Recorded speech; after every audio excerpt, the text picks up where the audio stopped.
19W de la page 73. Dans ce numéro, qu'est-ce qui est demandé? Il est demandé de calcul de limite et de préciser qu'est-ce qu'on a utilisé. Donc, qu'est-ce qu'on a utilisé? La méthode du conjugué, etc. Moi, je vais faire le calcul de limite. Vous précisez ce qu'on a utilisé, le conjugué, la factorisation, simplification, etc. Donc, en remplaçant par 1, qu'est-ce que ça donne? 1 moins 1, 0, 0. Donc, forme indéterminée, 0 sur 0. On a un problème ici. Indéterminé, 0 sur 0. Comment régler ce problème? On a dit le conjugué. Et conjugué donc du numérateur a priori. A priori, c'est conjugué du numérateur. Alors, qu'est-ce qu'on va faire? Donc, c'est racine de x moins 1. C'est quoi le conjugué du numérateur? C'est racine de x plus 1. Sur racine de x moins 1. Fois racine de x plus 1. Il ne faut pas oublier, si je multiplie le numérateur par une quantité, le dénominateur aussi doit être multiplié par la même quantité. Bon, nul. Mais là, on ne regarde pas vraiment est-ce qu'il va être nul ou pas. On suppose que toutes ces quantités sont définies, tout ça. Bon.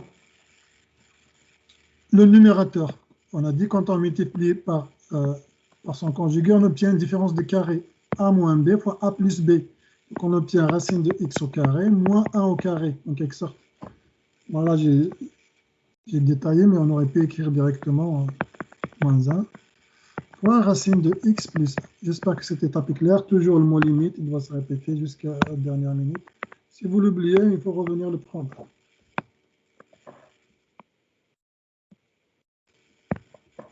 Égal, on a pratiquement fini. Donc, égal limite, etc. De quoi? X tend vers 1 toujours. Racine de x au carré, c'est x moins 1. Ah, ok, c'est ça qui a posé problème.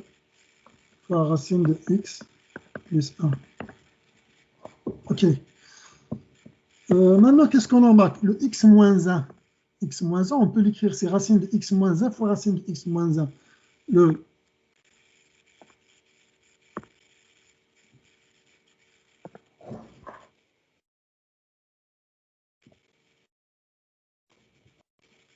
En général, si vous avez A,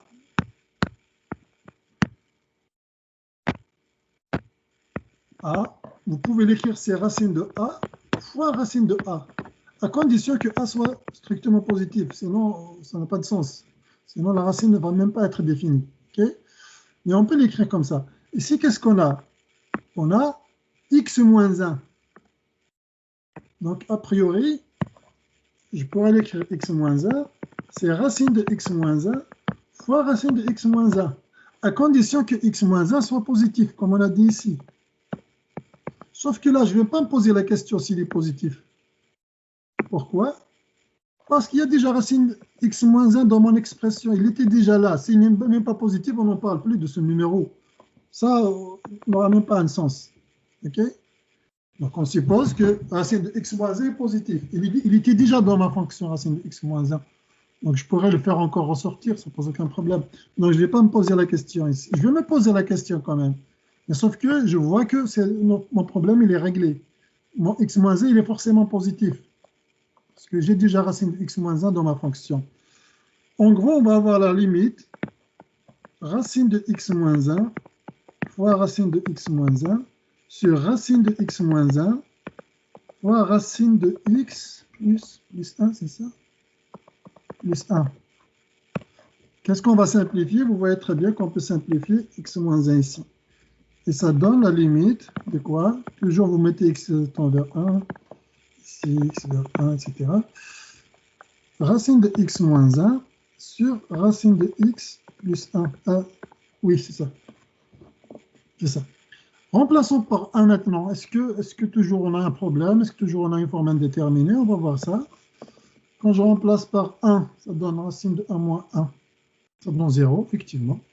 Mais en bas, ce n'est pas 0. En bas, ce n'est pas 0. En bas, ça donne 2. Donc 0 sur 2, si vous voulez, égale 0 sur 2.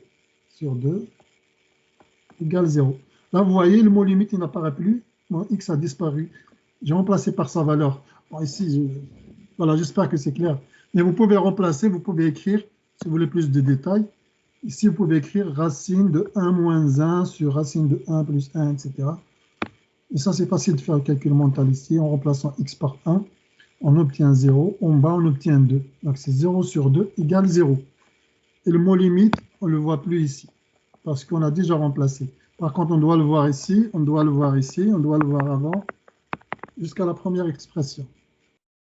J'espère que c'est clair. Au milieu de la page à gauche, là, quand vous avez écrit, quand en fait vous avez mis là, racine de x à la 2 puis moins 1 à la 2, Oui. pourquoi est-ce que c'est pas pareil en bas? Parce qu'en fait, les deux, on avait racine de x moins 1 en haut et en bas, puis les deux, on a mis avec racine de x plus 1. Avec les deux, ce serait racine de x à la 2 moins 1 à la 2. Mais en bas, Vous comprenez ce que je veux dire? je pense que j'ai compris. En bas, on n'avait pas racine de x moins 1, on avait racine, le x, regardez, il y a une différence. Ici, on a racine de x, qu'est-ce qu'il y a sous la racine? Il y a juste le x. Ah, Ensuite, OK. moins 1. Ici, racine de quoi? De x moins 1. Donc, c'est pas... OK, c'est bon. C'est bon?